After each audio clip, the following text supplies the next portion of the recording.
Medical literature पूरा ढूंढ लिया, मुझे ऐसा एक भी लिटरेचर नहीं मिला जहां पे एंटीबायोटिक्स वायरल डिजीज में देने की बात की गई हो। क्या आपको पूरे मेडिकल लिटरेचर में कोई ऐसा एक पेपर मिला है जिससे ये साबित होता हो, या जहां रिकमेंडेशन की गई हो कि antibiotic, give antibiotic to the viral patient? ऐसा कोई एविडेंस, ऐसा कोई रेफरेंस? नहीं, वायरस अलग है, बैक्टीरिया अलग है, दोनों का ही एक्शन अलग अलग होता है। वायरस के पास तो सेल वॉल ही नहीं होती है, तो इस प्रकार से एंटीबायोटिक को किसी वायरल डिजीज में देने का एविडेंस अभी तक तो नोटिस में नहीं आया। राइट। सो अब ऑडियंस के लिए मैं कंक्लूड कर रहा हूँ कि ऐसा कोई एविडेंस है नहीं, ना तो मुझे मिला ना डॉक्टर साहब को मिला, जहां पे ये साबित होता हो या रिकमेंडेड हो कि भाई वायरल डिजीज में एंटीबायोटिक को देना या देना चाहिए। जबकि ऑन द कॉन्ट्रेरी ऐसे एविडेंसेस हैं कि वायरल डिजीज में अगर एंटीबायोटिक देंगे तो पेशेंट के मरने के चांसेस बढ़ जाएंगे। और ऑडियंस के रेफरेंस के लिए स्क्रीन पे दिए हुए लिंक में वो जाएंगे तो वो देखेंगे कि ऑस्ट्रेलियन गवर्नमेंट के अपने साइट में लिखा है कि वायरल डिजीज में एंटीबायोटिक नहीं देना है। यहाँ तो हुई खत्म मेरी पहला क्वेश्चन। दूसरा क्वेश्चन सर आपके लिए, वायरल डिजीज में एंटीबायोटिक देके जो भी टेम्परेचर घटाने के लिए देते हैं, उससे मोर्टेलिटी रेट घटती है या मोर्टेलिटी रेट बढ़ती है? पहले तो इंप्रूवमेंट की बात करते हैं। वायरल डिजीज में एंटीबायोटिक से मोर्टेलिटी रेट घटती है, यानी कि पेशेंट की चांसेस जिंदा रहने के बढ़ते हैं। ऐसा कोई एविडेंस है मेडिकल लिटरेचर में? एंटीबायोटिक का जो मेन रोल है वो है फीवर को कम करना, राइट है ना। तो अब इसमें क्या होता है कि फीवर अगर 106 डिग्री से ऊपर है या 41.11 डिग्री सेंटीग्रेड से ऊपर है तो मान के चलते कि मेडिकल इमरजेंसी है। राइट। अगर मेडिकल इमरजेंसी है तो कई बार एंटीबायोटिक जो होता है वो आईवी में देते हैं। साधारणतः जो इन्फेक्शंस होते हैं वो 105 डिग्री के फीवर से नीचे ही होते हैं। राइट। यानी कि 106 डिग्री का जो मेडिकल इमरजेंसी है वहां तक तो कोई इन्फेक्शन का फीवर पहुंचता नहीं है, बहुत कभी रेयर होता, बात अलग है। राइट। लेकिन इन जनरल पेशेंट को बुखार है तो सिम्टोमेटिक ट्रीटमेंट के लिए उसका एक एंटीबायोटिक दी जाती है। राइट।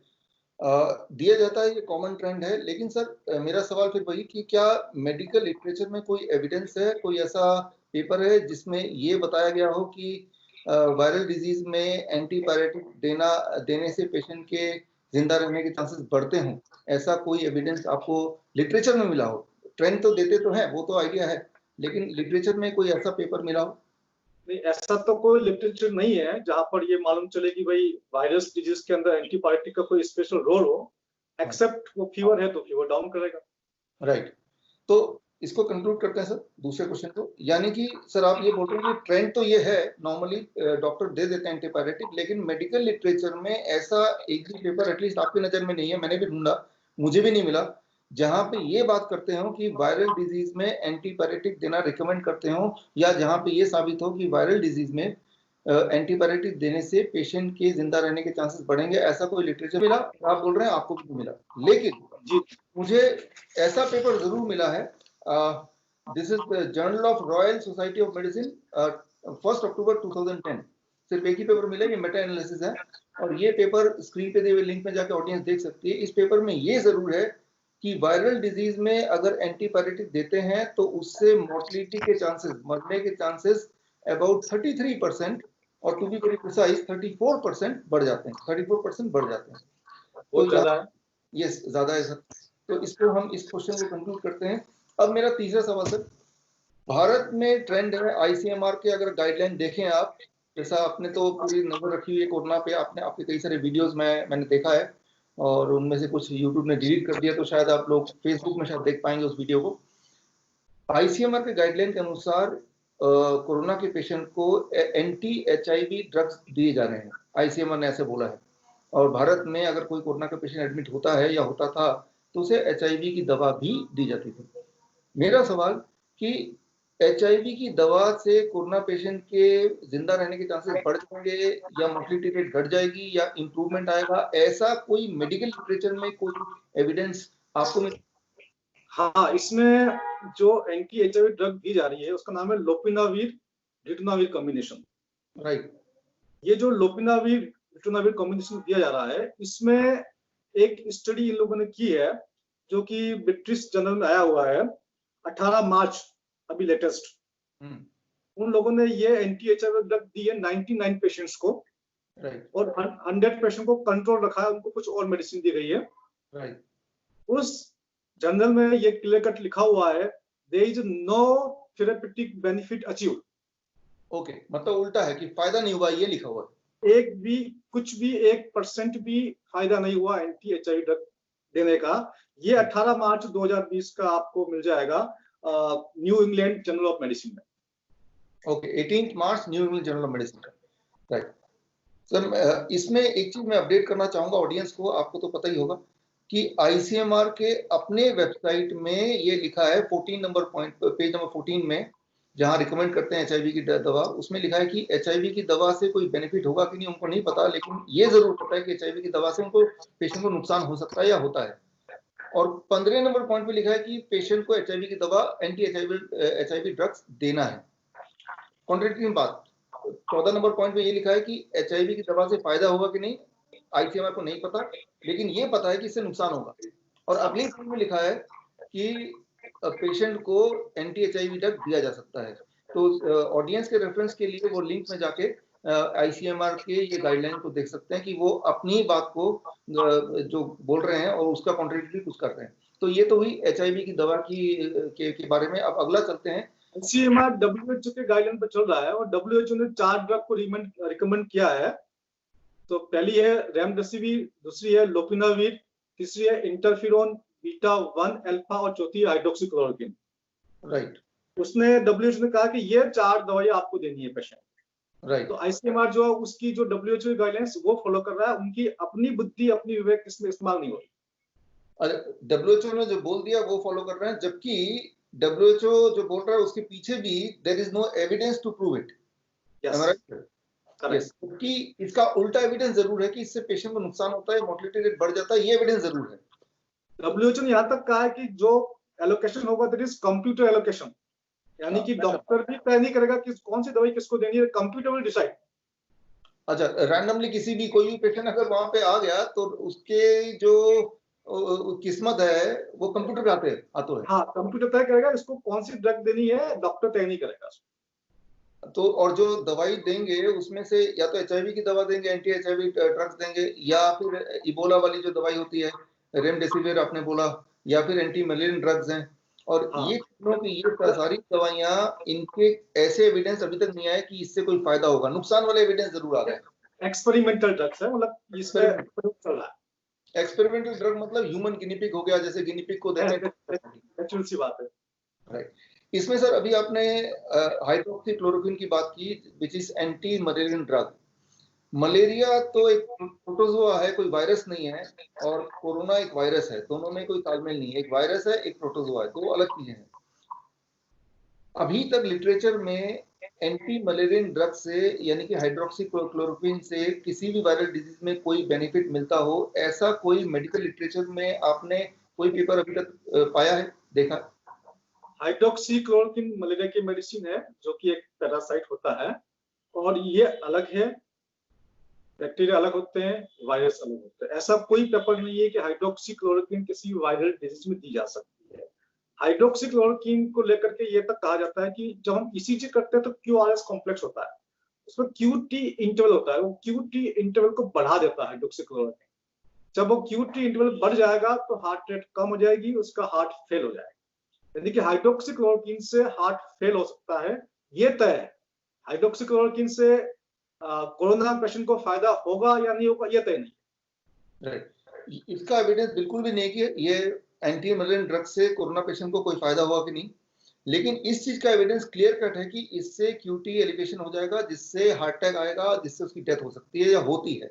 ये क्लियर है, ये एविडेंस आ चुका है। ऐसा एविडेंस मुझे भी मिला है, that is on 26th of April, US veteran hospital का जो रिकॉर्ड है, 23rd of April, and this is the retrospective analysis of outcome of hydroxychloroquine usage in United States Veteran Hospital in with COVID-19। ये research paper अगर किसी भी audience को पढ़ना हो तो स्क्रीन पे दिए हुए लिंक में जाके पढ़ सकता है, जिसमें साफ लिखा है कि 2 ग्रुप बनाए गए, एक ग्रुप में एंटी मलेरियन ड्रग दिया गया और एक ग्रुप को कोई दवा नहीं दी गई। जिस ग्रुप को एंटी मलेरियन ड्रग दिया गया उनकी जो मौत है वो 27.8%, और जिनको कुछ दवा नहीं दी गई उनके जो डेथ रेट है वो 11.4%। मतलब दवा देने से मोर्टेलिटी 3 गुना 300% बढ़ गया। मलेरिया की दवा देने से जो मोर्टेलिटी है वो 300% यानी कि 3 टाइम्स बढ़ गया। ये एविडेंस आ चुका है 23 अप्रैल, जो कि पिछले महीने की बात कर रहा हूँ। तो अभी तक हमने बात की बैक्टीरिया की दवा की। एक मेडिसिन और है इंटरफ्यूरॉन बीटा 1A। ये मेडिसिन पेशेंट्स में सुसाइड थॉट्स लेके आती है। ओके, यानी कि पेशेंट को आत्महत्या करने की इच्छा होती है। ये मेडिसिन इटसेल्फ की साइड इफेक्ट है। ये इंटरफ्यूरॉन बीटा 1A है। राइट, ये भी दे रहे हैं, ये कुछ पेशेंट को दे रहे हैं। तो सोचने वाली बात ये है कि बहुत सारे पेशेंट जो कोरोना का इलाज ले रहे हैं वो आत्महत्या कर रहे हैं, तो कहीं इस मेडिसिन से तो नहीं हो रहा? Very much, very valid question.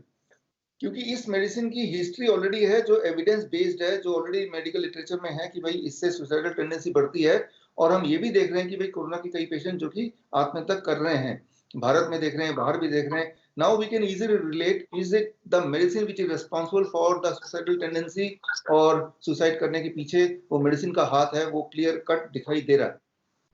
तो अभी तक हमने इसको अगर कंक्लूड करें कि एंटीबायोटिक दे रहे हैं या एंटीपायरेटिक दे रहे हैं या एंटी HIV दे रहे हैं या एंटी मलेरियन दे रहे हैं, इन सारी दवाइयों का कोरोना पेशेंट पे कोई फायदा होगा मेडिकल लिटरेचर में अभी तक ऐसा एविडेंस तो नहीं है। लेकिन क्लियर कट बाय नाउ ऐसे सारे एविडेंसेस हैं कि इससे बहुत नुकसान होगा, यहाँ तक कि 3 गुना मोर्टेलिटी रेट, 4 गुना मोर्टेलिटी रेट बढ़ जाएगी, सुसाइडल टेंडेंसी बढ़ जाएगा, उनके ठीक होने की जो टाइम लैग है वो भी और समय ज्यादा लगेगा। ये सारी चीज एस्टेब्लिश हो चुके हैं। इसके बावजूद भी भारत में ना केवल ये सारी दवाई दी जा रही है, साथ में 2 चीज और शुरू हो गई है।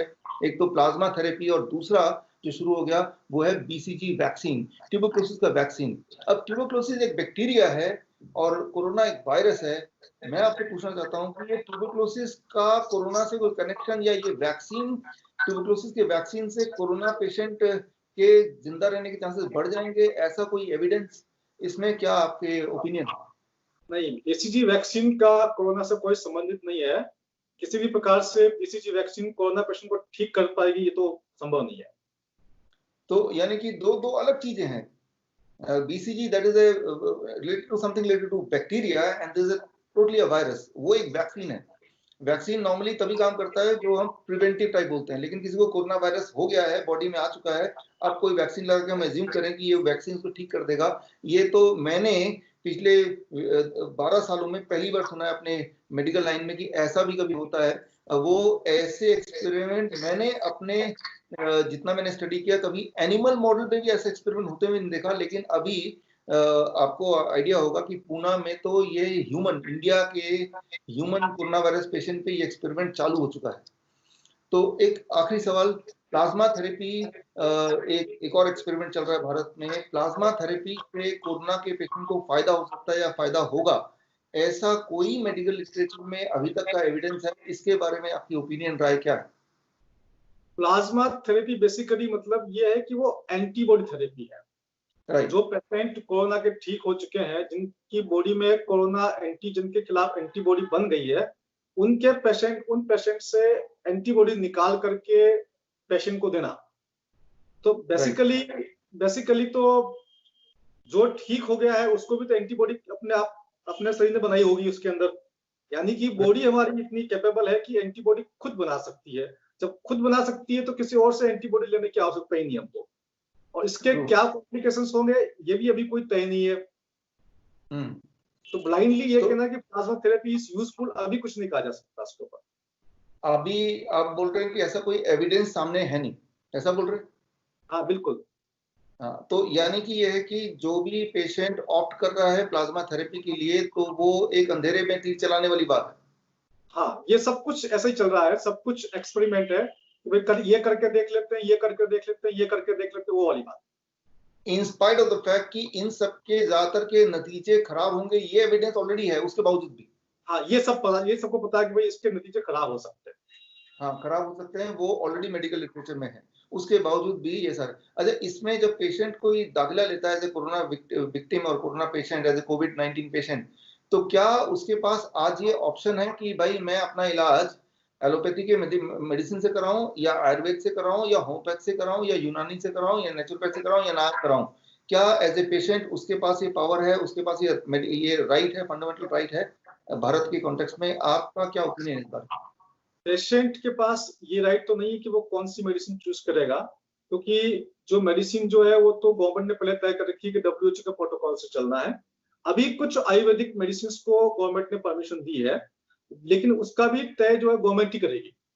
जैसे अश्वगंधा वगैरह कुछ मेडिसिन को देने की बात कही है, लेकिन वो भी उसका एलोकेशन गवर्नमेंट ही करेगी।